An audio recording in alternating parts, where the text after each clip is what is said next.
Shalom buat ibu dan teman-teman. Di sini kami akan mempresentasikan hasil diskusi kami yang berjudul Perkembangan Psikososial di Masa Dewasa Akhir. Adapun anggota kelompok kami yang pertama Oktaviani Purba saya sendiri, yang kedua ada Evinia Uli, yang ketiga ada Sabina Aulia, yang keempat ada Anggraini Ningrum, yang kelima ada Rifka Borunenggolan, yang keenam ada Bintia Malau. Akan memulai presentasi kami. Yang pertama yaitu teori perkembangan psikososial di masa dewasa akhir. Ada 4 teori perkembangan psikososial di masa dewasa akhir. Yang pertama teori Erikson, integritas versus keputusan, dan tinjauan hidup. Tahapan ini merupakan tahapan ke-8 atau tahapan akhir menurut teori Erikson.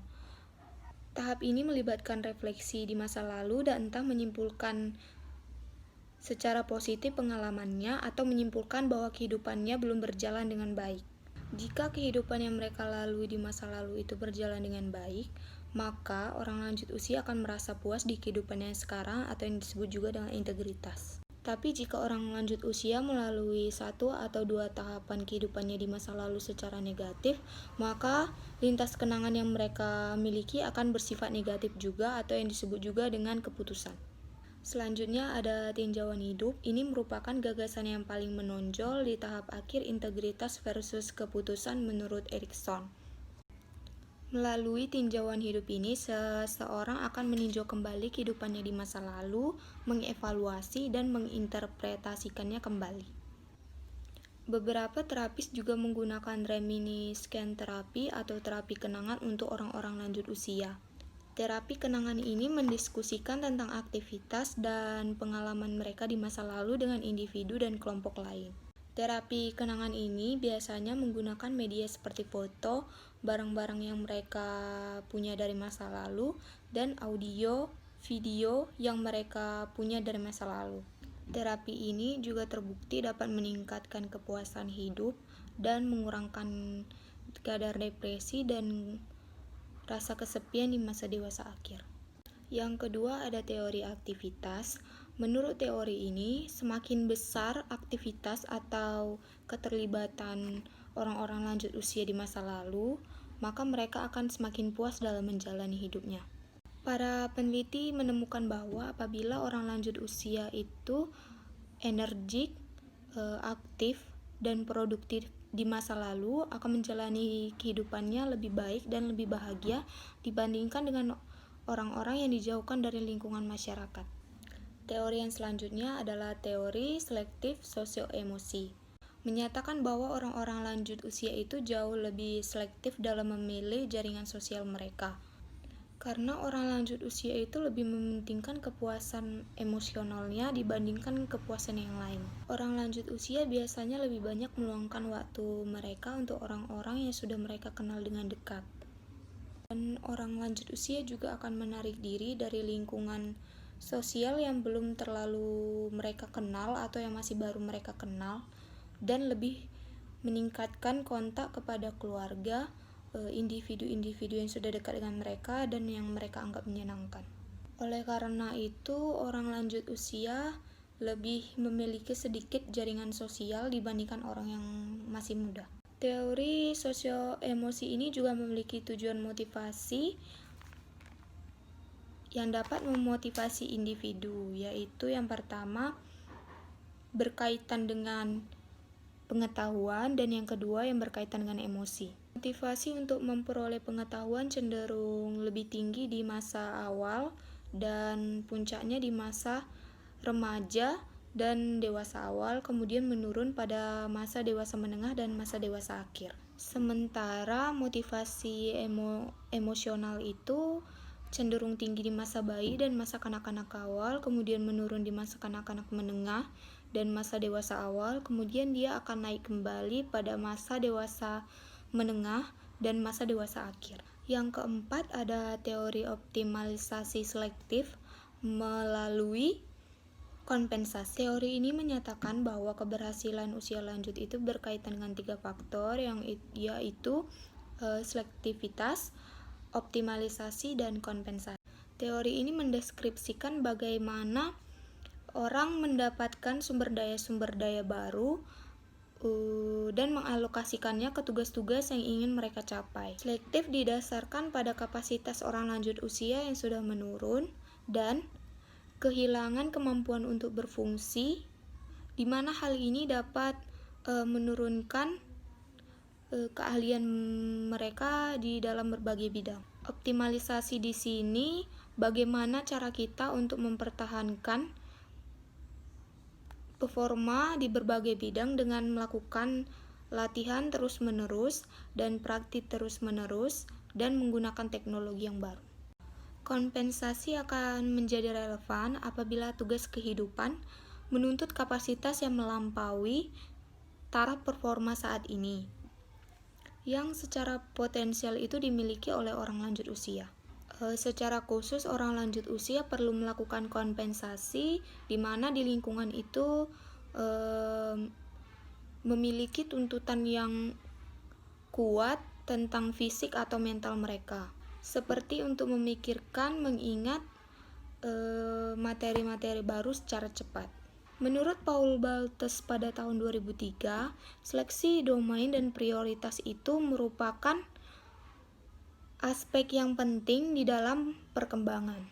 Tujuan hidup dan prioritas hidup itu berbeda di dalam setiap diri manusia. Dalam beberapa orang, prioritas itu bukan hanya pencapaian tujuan semata, tetapi pencapaian tujuan yang sangat berarti sehingga menjadikan hidup mereka itu memuaskan. Nah, strategi-strategi bagaimanakah yang baik yang perlu dilakukan oleh orang lanjut usia agar dapat mencapai optimalisasi selektivitas melalui kompensasi tersebut? Menurut Paul Baltes dan teman-teman, strategi-strategi berikut ini cenderung efektif. Pertama itu ada strategi selektif, berfokus pada tujuan yang paling penting. Maksudnya kita itu kan di dalam kehidupan memiliki beberapa tujuan yang ingin kita capai di dalam hidup kita, tapi kita itu harus memilih satu atau dua tujuan yang paling penting dan fokus kepada tujuan tersebut agar tujuan tersebut bisa kita capai dengan baik dan sesuai dengan keinginan kita. Selanjutnya, memikirkan hal-hal yang ingin Anda tuju di dalam hidup dan memiliki komitmen untuk mencapai tujuan tersebut. Maksudnya di sini kita kan sudah memiliki tujuan. Untuk mencapai suatu tujuan itu kita juga harus memiliki komitmen agar tujuan tersebut bisa kita capai sesuai dengan keinginan kita. Agar mencapai tujuan-tujuan yang khusus, kita mungkin perlu meninggalkan tujuan-tujuan yang lain dan berfokus pada satu tujuan tersebut. Maksudnya sama seperti yang pertama tadi, kita tuh memiliki beberapa tujuan di dalam hidup ini, tapi hanya ada satu atau dua tujuan yang paling penting menurut kita. Kita harus berfokus pada tujuan itu dan meninggalkan sementara tujuan-tujuan yang kita anggap belum penting, agar tujuan yang kita ingin capai ini berhasil kita capai. Selanjutnya, bertahanlah dan terus berusaha sampai Anda meraih tujuan Anda. Di sini kita tidak boleh merasa gampang menyerah. Misalnya dalam meraih tujuan tersebut kita mendapatkan berbagai kendala, kita nggak boleh langsung menyerah atau langsung tidak ingin melanjutkannya lagi karena kita merasa kalau tujuan itu memang sudah benar-benar gagal. Kita harus tetap optimis agar tujuan yang kita inginkan itu benar-benar bisa kita capai. Selanjutnya, kita harus bersabar hingga kita mencapai tujuan tersebut. Di sini maksudnya kita tidak boleh tergesa-gesa atau terlalu gegabah dalam menyusun rencana supaya tujuan yang ingin kita capai itu tercapai dengan sesuai dengan keinginan kita. Ketiga, ada strategi kompensasi. Ketika sesuatu tidak berjalan sebagaimana seharusnya, kita harus mencari cara lain untuk menggapai apa yang kita inginkan.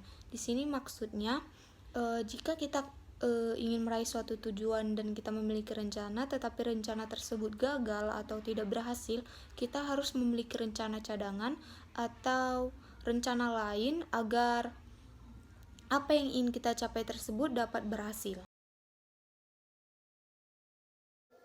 Baiklah, saya Evinia Uli Kristina, NPM 14. Saya akan melanjutkan presentasi yang selanjutnya, yaitu kepribadian diri, dan masyarakat.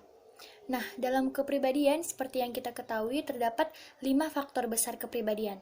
Yang pertama, ada keterbukaan. Yang kedua, ada bersikap hati-hati. Yang ketiga, ada extraversion. Yang keempat, ada keramahan. Dan yang kelima, ada neurosisme. Yang pertama itu adalah keterbukaan. Di sini individu itu cenderung mampu menjelaskan semua yang ia punya dan bersifat konvensional, atau mampu dan merasa nyaman jika ia menceritakan hal tersebut kepada orang lain. Nah, yang kedua ada bersikap hati-hati. Di sini individu mampu dan cenderung berhati-hati dalam menyikapi dan mengambil keputusan. Dan yang ketiga ada extraversion. Di sini individu itu senang bergaul, bersosial, dan merasa nyaman jika berada di sekitar orang banyak. Dan mereka mampu mengekspresikan dirinya dan mendekat kepada orang lain ataupun orang-orang baru. Dan yang keempat itu ada keramahan, di mana di sini individu bersikap sopan dan baik terhadap orang lain maupun orang yang sudah ia kenal. Dan yang kelima ada neurosisme. Di sini individu mampu menahan stres dan tekanan yang ia rasakan, dan ia mampu menyembunyikan perasaan tersebut. Nah, orang yang lanjut usia itu lebih bersikap lebih hati-hati dibandingkan dewasa awal, remaja, ataupun parubaya. Dan dalam sebuah studi dapat ditemukan bahwa lansia itu dijelaskan bahwa beberapa lansia itu mengalami neurosisme yang tinggi, tetapi rasa kehati-hatiannya rendah. Nah, di sini tuh tidak boleh seperti itu, karena jika neurosismenya tinggi dan rasa kehati-hatiannya rendah itu akan berakibat tidak baik, karena neurosisme itu kan rasa bagaimana seseorang bisa menahan tekanan dan rasa sakit yang ia rasakan. Sedangkan rasa kehati-hatian itu bagaimana ia menyikapi apa yang sedang terjadi dan atau yang ingin terjadi, seperti itu. Jadi jika neurosismenya tinggi, maka rasa kehati-hatiannya juga harus tinggi agar setara. Selanjutnya ada penghargaan diri, yaitu bagaimana lansia menghargai menerima dirinya sendiri. Nah, pada usia lansia seperti itu, rasa penghargaan dirinya itu cenderung menurun, dan bisa kita lihat contoh seperti orang lansia itu sangat senang dan menyukai jika orang-orang lain menerima kehadiran mereka di lingkungan tersebut. Mereka akan merasa sangat senang jika mereka diterima dengan baik, seperti itu. Dan yang kedua ada possible selves, yaitu kemungkinan masa depan individu itu masa depan yang ia inginkan, dan masa depan yang seperti apa yang akan terjadi. Nah, di sini lansia kita garis bawahi kata kemungkinan. Kemungkinan itu belum tentu terjadi, dan sesuatu hal yang belum kita ketahui bakal terjadi atau tidak. Nah, lansia berpikir bahwa apa yang sudah mereka rancang di masa yang sekarang itu bakal terjadi di masa depan. Tidak seperti itu. Jadi possible selves ini masih kemungkinan, dengan kata kemungkinan. Jadi tidak tahu itu bakal terjadi ataupun terjadi seperti itu, ataupun tidak terjadi seperti itu. Jadi possible selves ini ada pada setiap orang. Dan yang ketiga itu ada penerimaan diri, di mana lansia dapat menerima kelemahan dan kelebihan yang ia punya, bagaimana ia menyikapi segala sesuatu yang ia punya, dan apakah dia menerima atau tidak kelemahan dan kelebihannya itu. Nah, yang keempat ada kendali diri, bagaimana lansia mengontrol atau mengendalikan dirinya dalam melakukan sesuatu. Bagaimana ia dapat bertindak, dengan cara apa dia melakukan hal tersebut, seperti itu. Jadi kendali diri ini lansia mengontrol dirinya untuk melakukan sesuatu hal dengan tindakan dia sendiri, dengan kontrol dari dalam diri dia sendiri.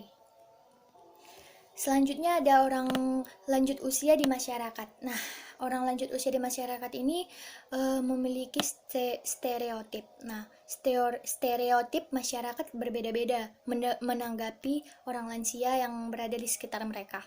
Kebanyakan orang yang muda dan atau parubaya, dewasa awal ataupun remaja sangat risih bila ada lansia di sekitar mereka. Mereka berpikir bahwa stereotip mereka mengatakan bahwa orang lansia itu tidak cocok dengan bahasa mereka, kelakuan mereka. Itu dikarenakan karena usia lansia ini sudah tua dan tidak sepemikiran dengan anak-anak muda sekarang. Jadi mereka bertanggapan bahwa jika orang lansia bergabung dengan mereka, maka itu adalah rasa yang tidak nyaman dan mereka tidak menyukai hal tersebut. Tetapi orang lansia justru sebaliknya, mereka akan sangat merasa senang jika anak-anak muda ataupun dewasa awal itu menerima keberadaan mereka, menerima mereka seperti remaja menerima teman mereka sendiri, seperti itu. Jadi orang lansia akan sangat senang jika dihargai seperti itu. Selanjutnya ada isu-isu kebijakan dalam masyarakat lanjut usia. Di sini terdapat status ekonomi. Yang pertama terdapat status ekonomi. Nah, status ekonomi ini pada orang lanjut usia itu sangat drastis ya, menurun drastis, dimana orang lanjut usia ini mengalami krisis ekonomi dikarenakan fisik mereka, kebugaran mereka, dan kognitif mereka itu rendah dan rentan terhadap penyakit. Jadi jika mereka tergabung ke dalam suatu perusahaan atau pekerjaan dan mereka mendapat gaji pensiun, tetapi gaji pensiunnya itu nilainya tidak sama lagi seperti gaji pensiun orang lain, karena bisa dilihat dari kebugaran, kesehatan mental, kognitif, dari hal seperti itu bisa dilihat, dan nominal uang pensiunan itu tergantung dari kesehatan mereka. Yang kedua itu ada perawatan kesehatan. Perawatan kesehatan ini sangat diperhatikan bagi orang lansia. Harus sangat diperhatikan. Mengapa dikatakan seperti itu? Karena orang lansia penyakitnya berbeda dengan penyakit-penyakit yang lain, seperti kita lihat hipertensi, stroke, dan banyak lagi penyakit yang butuh penanganan khusus dan perawatan khusus, seperti itu. Jadi banyak lansia yang jika terkena penyakit seperti itu, mereka akan masuk ke rumah sakit ataupun ke rumah yang memang ke rumah sakit yang memang mampu mengobati penyakit mereka tersebut. Nah, di sini perawatannya juga sangat sangat diperhatikan, karena di sini hanya diberikan pengobatan, tidak pencegahan. Mereka tidak menerima pencegahan seperti itu karena mereka sudah lansia. Dan jika perawatannya tidak sesuai dengan penyakit mereka tersebut, maka lansia akan merasakan sakitnya itu menjadi penyakit yang kronis dan susah sembuh, seperti itu. Jadi memang harus diperhatikan lebih. Nah, yang ketiga itu ada elder care.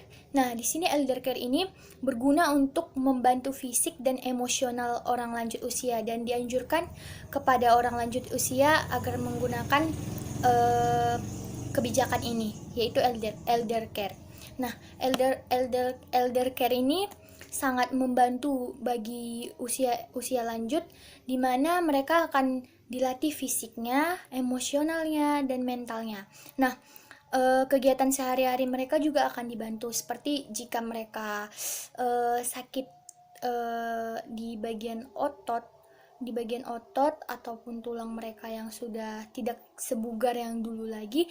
Nah, di sini setiap hari mereka akan dilatih dan akan mengembangkan dan akan membantu penyakit mereka agar segera sembuh.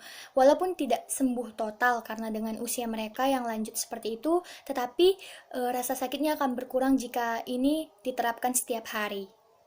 Yang selanjutnya itu ada generational inequity. Nah, yang berikutnya itu generational inequity ini atau ketidakadilan generasional itu adalah pandangan orang muda terhadap usia lanjut, di mana mereka merasa tidak adil kepada orang lanjut usia karena uh, jika orang lanjut usia ini kan menerima banyak sekali pengobatan jika mereka terserang penyakit. Nah, biaya pengobatannya itu tidaklah murah ya, terbilang sangat mahal karena tergantung penyakit apa yang diidap oleh usia lanjut ini. Nah, orang muda merasa bahwa orang lanjut ini sangat menyusahkan bagi mereka, di mana biaya yang harus dikeluarkan itu besar, dan mereka berpikir bahwa tidak hanya membiayai obat-obatan bagi orang lanjut uang mereka itu keluar, tetapi dengan membiayai biaya kehidupan yang lain, dan itu orang muda merasa tertekan akan keadaan itu seperti itu. Nah, yang kelima itu ada penghasilan. Di sini orang lanjut usia itu seperti yang tadi mengalami krisis ekonomi, dan sekarang mereka mengalami kemiskinan. Hal tersebut terjadi karena usia mereka yang semakin tua dan rentan terhadap penyakit, dan juga kebugaran mereka yang berkurang, kognitifnya juga. Jadi pekerjaan apapun yang akan mereka lakukan jika usia mereka sudah terbilang cukup tua, mereka tidak akan menerima pekerjaan apapun, tidak akan diterima oleh lowongan pekerjaan apapun, karena diketahui usianya yang tidak mampu lagi, yang tidak bisa lagi melakukan pekerjaan yang ia lamar, seperti itu. Jadi orang lanjut usia itu kebanyakan tidak bekerja lagi, tetapi banyak juga yang masih bekerja. Itu pun tergantung kebugaran tubuh mereka, kekuatan fisik mereka, dan kognitif mereka. Juga mental mereka yang akan berubah jika semakin bertambahnya usia mereka. Jadi tidak semua orang lanjut usia yang tidak bekerja, dan juga tidak semua orang lanjut usia itu bekerja. Jadi tergantung kekuatan fisik mereka. Dan yang keenam itu ada pengaturan tempat tinggal. Nah, pengaturan tempat tinggal ini seperti kita lihat banyak orang di luar sana, orang lansia yang memang masih tinggal bersama keluarganya, lengkap dengan keluarganya, tetapi tidak menutup kemungkinan juga banyak orang lansia itu dititipkan ke panti jompo. Mengapa dititipkan ke panti jompo? Mungkin ada beberapa alasan, seperti faktor karena keluarganya bekerja, jadi tidak sempat untuk mengurus orang tuanya yang sudah lansia, ataupun karena memang faktor orang lansia yang mereka yang meminta untuk ditempatkan di panti jompo. Kenapa? Karena mereka merasa tidak memiliki teman lagi di keluarga jika anak-anaknya bekerja atau sibuk dengan kesibukan masing-masing. Jadi mereka meminta untuk dititipkan di panti jompo, karena di panti jompo itu kan banyak juga lansia yang dititipkan di situ. Jadi mereka merasa lebih nyaman mungkin jika dititipkan di sana, karena bisa bertemu orang-orang baru dan teman-teman seusianya. Seperti itu. Jadi yang ketujuh itu ada teknologi. Nah, di teknologi ini orang lansia juga sangat menyukai mempelajari teknologi, walaupun tidak semua seperti itu. Tapi ada beberapa lansia itu sangat gemar melihat orang-orang muda yang bermain Facebook, WhatsApp, Instagram, TikTok, seperti itu.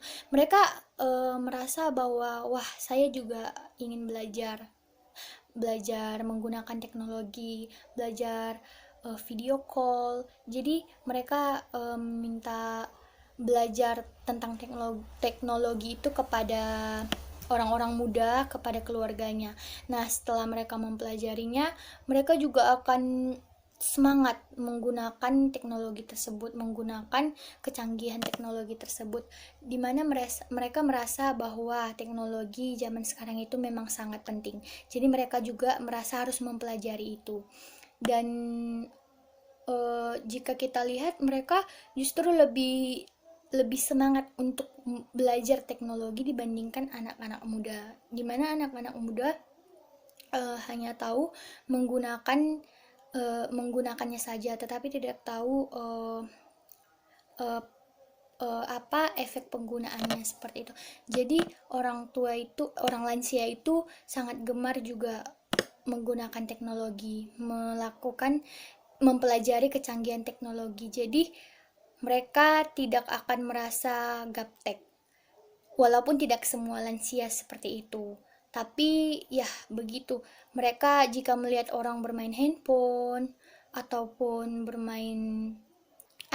berbicara video call dengan teman-teman yang jauh di sana, jadi mereka merasa tertarik, mereka merasa mereka juga harus bisa seperti itu. Jadi banyak juga kita lihat orang lansia itu kan banyak yang video call bersama teman-temannya dulu yang memang masih bisa dibilang masih sehat, walaupun udah sakit-sakitan tetapi masih bisa melakukan aktivitas, dan seperti itu bisa menjalin relasi mereka yang sudah terhenti dulu. Seperti itu. Sekian dari saya. Terima kasih. Kasih keluarga dan sosial. Yang pertama itu ada keragaman gaya hidup. Orang-orang lanjut usia pasti gaya hidupnya akan berubah dari yang awalnya diwarnai oleh pernikahan. Sekarang mungkin banyak dari mereka yang menikah, bercerai, lalu menikah kembali. Beberapa gaya hidup yang berbeda dari antara orang-orang lanjut usia sebagai berikut. Yang pertama ada orang lanjut usia yang menikah. Orang lanjut usia menikah ini kepuasan pernikahannya lebih tinggi daripada orang parubaya. Karena orang lanjut usia ini menganggap pasangannya lebih ramah dibandingkan orang parubaya. Pensiun mengubah gaya hidup pasangan lanjut usia dan menuntut adaptasi, yang dimana biasanya seorang suami bekerja dan istri melakukan pekerjaan rumah tangga. Kini suami menjadi bingung harus melakukan aktivitas apa di rumah sepanjang hari, dan istri menjadi tidak nyaman dengan suami yang berada di rumah sepanjang hari tanpa melakukan kegiatan. Nah, di sini peran pasangan perlu berubah menjadi lebih ekspresif lagi, di mana suami harus menyesuaikan diri dari kedudukannya yang sebagai pencari nafkah di luar rumah menjadi penolong di dalam rumah. Begitu juga dengan istri. Istri harus menyesuaikan dirinya juga dari yang melakukan pekerjaan rumah tangga keseluruhan menjadi rekan untuk membagi tugas-tugas dan mendelegasikan tugas-tugas dalam rumah tangga tersebut. Kebahagiaan di pernikahan usia lanjut juga dipengaruhi oleh kemampuan mereka untuk mengatasi konflik-konflik pribadi, termasuk proses menjadi tua, sakit, bahkan kematian. Individu yang menikah di usia dewasa akhir ini atau dewasa akhir biasanya lebih bahagia dan hidup lebih lama dibandingkan mereka yang tidak mempunyai pasangan atau hidup sendiri. Orang lanjut usia yang bercerai dan menikah kembali. Perceraian lebih sedikit terjadi di masa dewasa akhir ini dibandingkan dengan masa dewasa awal. Perceraian yang terjadi di antara orang-orang lanjut usia ini memberikan dampak sosial, finansial, dan kesehatan fisik terhadap mereka. Dampak sosialnya itu seperti anak mereka yang menolak atau tidak menerima, atau kemarahan anak mereka terhadap mereka karena mereka menikah kembali. Dan dampak finansialnya itu orang lanjut usia ini kan fisiknya sudah tidak kuat lagi, jadi mereka tidak terlalu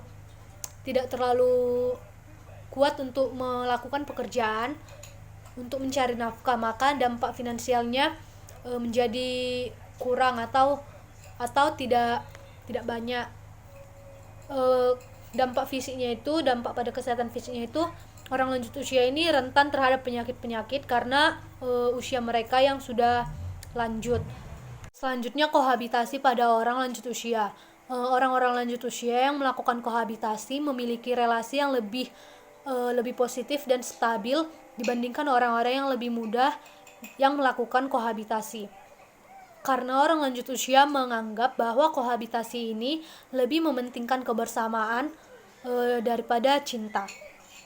Kesehatan pasangan yang melakukan kohabitasi juga tidak berbeda dengan kesehatan pasangan yang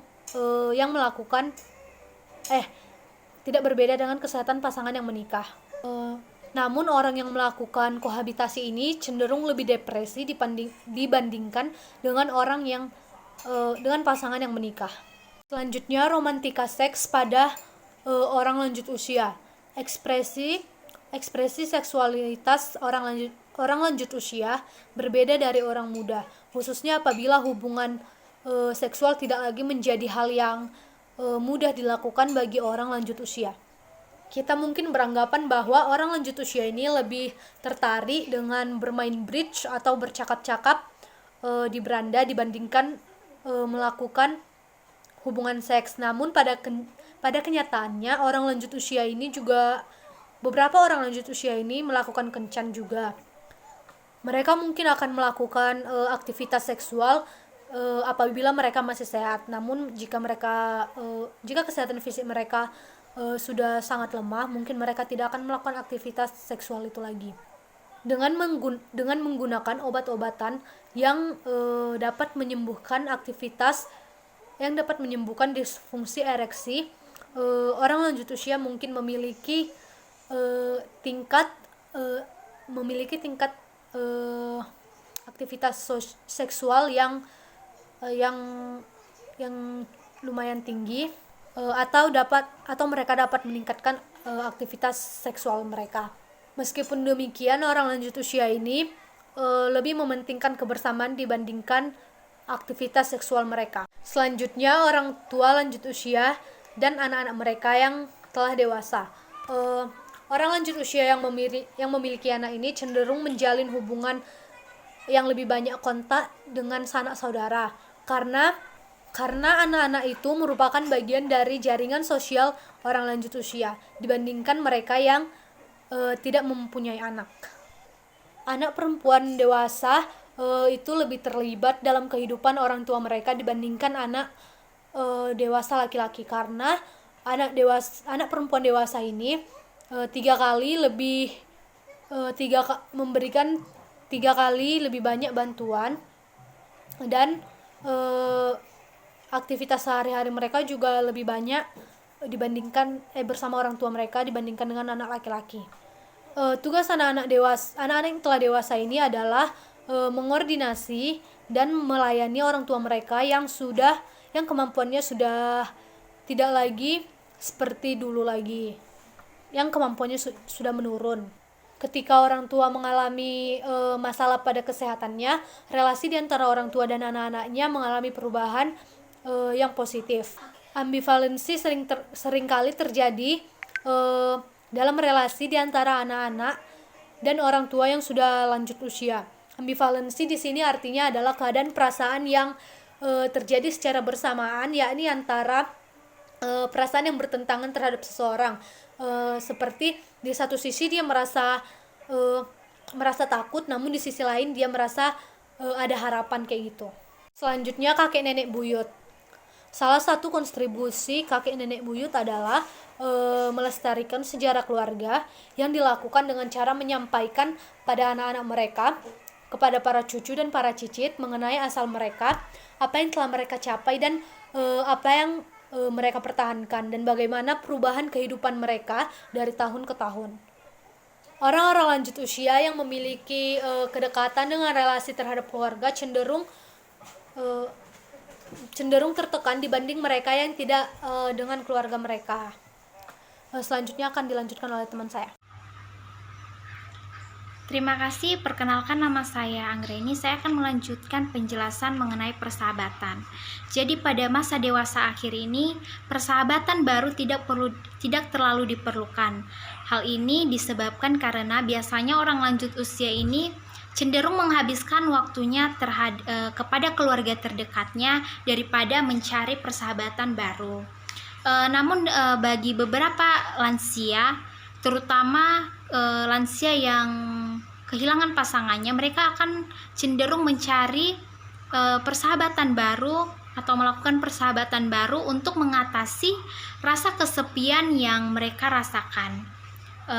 Selanjutnya adalah ada tentang dukungan sosial. Dikatakan bahwa pada masa dewasa akhir, orang lanjut usia ini yang diberikan dukungan sosial itu dapat menurunkan tingkat depresi. Jadi hal ini dikarenakan lansia yang mendapatkan dukungan sosial itu lebih dapat mengatasi masalahnya secara efektif. Jadi misalkan keluarganya itu memberikan dukungan sosial kepada lansia pada masa dewasa akhir, maka dia akan merasakan bahwa keluarganya peduli dan keluarganya memberikan support kepadanya sehingga dia lebih semangat untuk mengatasi permasalahan yang dihadapinya. Dikatakan juga di sini bahwa bagi lansia, dukungan sosial itu dapat meningkatkan kesehatan mental dan kesehatan fisik. Tentu ketika mendapatkan support atau dukungan dari keluarga, mereka akan merasa bahagia, merasa senang karena mereka merasa dikasihi atau disayangi oleh keluarga, di mana kita tahu sendiri bahwa biasanya lansia ini membutuhkan dukungan emosional dari orang terdekatnya. Misalkan biasanya itu kan orang lanjut usia itu cenderung terkena penyakit akibat dari faktor usia. Jadi ketika dia kena penyakit, saudaranya atau keluarganya memberikan dukungan, memberikan semangat, dia akan merasakan senang dan merasakan kasih sayang dari keluarganya tersebut. Jadi selanjutnya adalah ada di sini tentang integrasi sosial. Di sini dikatakan bahwa pada dewasa akhir, orang lanjut usia itu lebih banyak meluangkan waktunya kepada kelompok-kelompok kecil seperti keluarga, teman dekat. Jadi mereka itu lebih meluangkan waktunya untuk kelompok kecil ini dengan alasan bahwa mereka itu lebih mendapatkan emosi-emosi positif ketika mereka berada pada kelompok kecil tersebut. Jadi mungkin pada keluarganya dia merasakan kasih sayang, merasakan kebahagiaan yang diberikan oleh keluarganya, maka dia akan senang, dia akan merasakan sehat secara mental, dia akan terhindar dari stres ketika dia merasakan kasih sayang dari keluarganya tersebut. Jadi selain itu, terutama selain dari integrasi sosial itu ada di sini tentang kesepian emosional. Di sini dikatakan bahwa orang lanjut usia juga mengalami kesepian emosional, terutama ketika mereka itu pasangan mereka itu mengalami masalah kesehatan. Dan di sini itu para lansia mengalami kesepian emosional. Jadi mungkin ketika pasangannya itu sakit, maka tentu akan berimbas pada keseharian mereka yang dulunya bersama gitu, mungkin akan menyebabkan kekhawatiran pula kepada pasangan yang lain ketika melihat pasangannya itu sakit. Jadi itu akan menyebabkan kesepian. Selanjutnya adalah di sini kurangnya komunikasi kepada pasangan. Jadi bukan cuma pada orang dewasa saja, dewasa awal atau dewasa tengah saja yang membutuhkan komunikasi dengan pasangannya, bukan cuma anak muda doang. Tapi lansia di sini juga membutuhkan komunikasi yang intensif dari pasangannya. Apabila kurang komunikasi dengan pasangannya, dia akan merasakan kesepian emosional, dia merasakan tidak mendapatkan kasih sayang dari pasangannya tersebut, dia tidak merasakan mendapatkan cinta. Jadi untuk lansia itu membutuhkan komunikasi yang baik dengan pasangannya. Selanjutnya di sini adalah kehidupan seksnya tidak menyenangkan. Untuk beberapa lansia yang merasa masih sehat dalam melakukan aktivitas seks, mereka yang tidak mendapatkan seks yang menyenangkan dari pasangannya cenderung akan mengalami kesepian secara emosional. Hal ini dikarenakan mereka tidak mendapatkan apa yang mereka inginkan dari pasangan mereka. Jadi itu memberikan dampak stres, kekhawatiran, atau kecemasan yang bisa terjadi pada lansia tersebut. Selanjutnya di sini adalah altruisme dan kerja sukarela. Seperti kita ketahui bahwa altruisme merupakan perhatian kesejahteraan orang lain dibandingkan dengan diri sendiri. Jadi ketika kita melihat seseorang yang sedang terkena musibah, kita tergerak hatinya untuk memberikan sumbangan berupa uang kepada orang yang terkena musibah tersebut, tanpa kita pikirkan bahwa kita membutuhkan uang tersebut. Jadi karena rasa simpati, jadi kita membantu. Itu namanya altruisme. Di sini ada kerja sukarela yang dilakukan oleh lanjut usia ini berupa organisasi keagamaan. Jadi orang lanjut usia ini lebih melakukan kerja sukarela pada bidang-bidang keagamaan, misalkan memberikan donasi untuk pembangunan gereja atau tempat ibadah, memberikan donasi untuk membantu anak yatim piatu, anak yang terkena musibah, atau anak yang disabilitas. Pada penelitian juga dikatakan bahwa kemungkinan orang lanjut usia itu bekerja secara sukarela itu mereka merasakan bahwa ketika mereka membantu orang lain secara sukarela, membantu orang lain secara cuma-cuma, mereka itu dapat menurunkan tingkat stres yang mereka alami.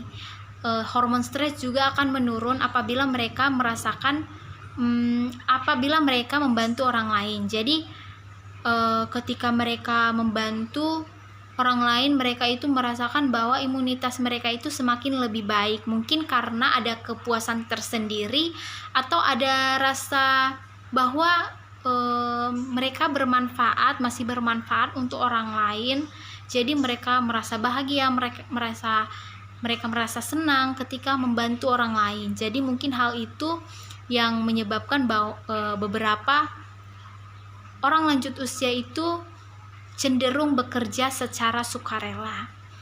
Baik, terima kasih. Selanjutnya akan dijelaskan oleh teman saya, Rifka.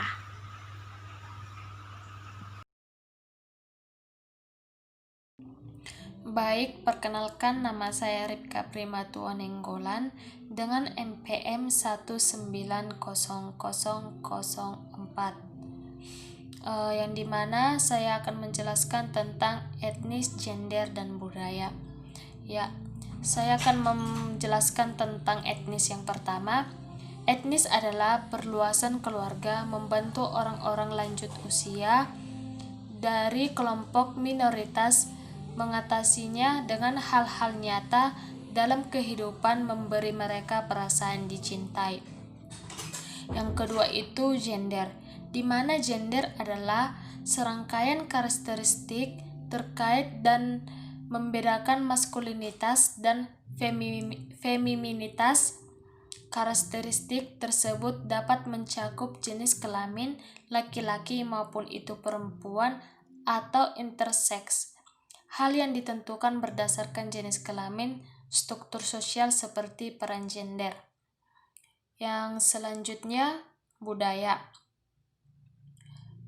Di sini terdapat 7 faktor yang paling dapat memprediksikan status yang tinggi untuk orang-orang lanjut usia di sebuah budaya. Yang pertama itu orang lanjut usia memiliki pengetahuan yang berharga. Nah, di mana di sini pengetahuan yang berharga itu lansia merupakan tahap akhir kehidupan manusia, menuai atau menjadi suatu yang terjadi di dalam kehidupan manusia. Proses menuai merupakan proses sepanjang hidup, tidak hanya dimulai dari suatu waktu tertentu. Yang kedua itu, orang lanjut usia mengendalikan sumber daya keluarga atau komunitas yang penting.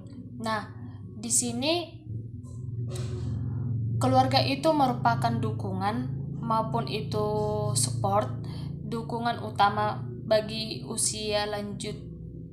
bagi lansia, dapat memperhatikan kesehatan. Peranan keluarga dalam perawatan lansia antara lain menjaga atau merawat lansia tersebut, mempertahankan dan meningkatkan status mental, mengantisipasi dan meningkatnya perubahan sosial ekonomi, serta memberikan motivasi dan memfasilitasi kebutuhan spiritual bagi lansia tersebut. Yang ketiga itu, orang lanjut usia diizinkan untuk terlibat di dalam fungsi-fungsi yang berguna dan bernilai selama mungkin. Nah, di sini dikatakan melakukan pembicaraan terarah, memperhatikan kasih sayang, menghormati dan menghargai, bersikap sabar dan bijaksana terhadap perilaku lansia, memberikan kasih sayang. Yang keempat itu adalah terdapat kontinuitas peran sepanjang masa hidup. Nah, di sini perilaku hidup sehat adalah perilaku yang berlaku dengan upaya kegiatan seseorang untuk menciptakan meningkatnya kesehatan dengan menggambarkan pola perilaku sehari-hari yang upaya memelihara kondisi fisik ataupun itu mental dan sosial. Yang berikutnya, perubahan peran yang terkait dan usia melibatkan tanggung jawab, otoritas dan kapasitas sebagai penasehat yang lebih besar. Yang keenam itu, keluarga besar merupakan suatu bentuk pengaturan keluarga orang lain usia diintegrasikan ke dalam keluarga besar. Yang ketujuh itu, penghormatan kepada orang lain lanjut usia lebih banyak dijumpai di budaya kolektif dibandingkan di budaya individualitas.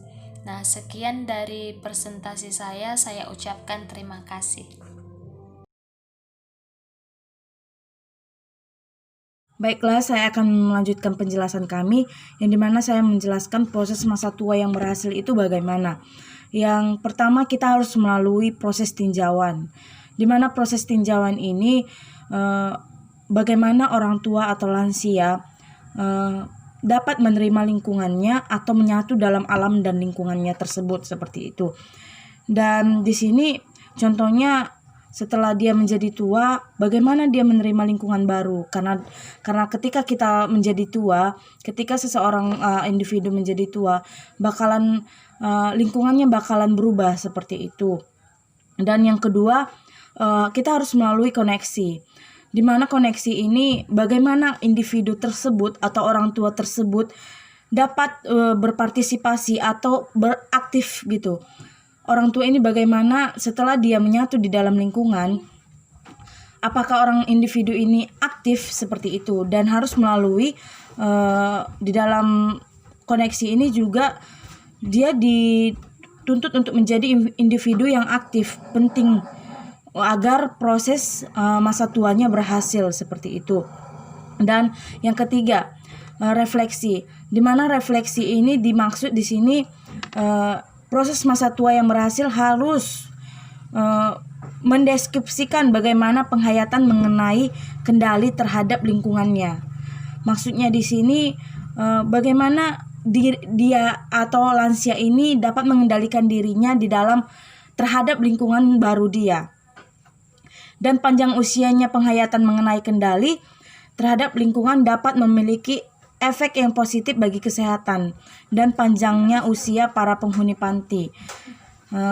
Dan di sini juga di dalam ada sebuah studi yang dilakukan baru-baru ini terhadap orang-orang yang berusia di atas 100 tahun. Menemukan bahwa setelah dia melalui proses yang pertama tadi, proses tinjauan, terus proses koneksi, dan terus proses refleksi, banyak orang tua ini bahwa perilaku dan sikap optimis berhubungan dengan kebahagiaan ternyata. Mereka mengkaji aspek-aspek positif dari proses masa tua, merupakan tren yang penting dalam perkembangan masa hidup, dan cenderung dapat memberi keuntungan bagi generasi masa depan dan orang-orang lanjut usia. Jadi di sini bagaimana kita melakukan proses masa tua yang berhasil, kita harus melalui proses tinjauan, dan kedua koneksi, dan habis itu refleksi. Terima kasih, itu yang saya jelaskan. Sekian dari presentasi dari kelompok kami. Jika ada kesalahan kata, mohon maaf. Shalom.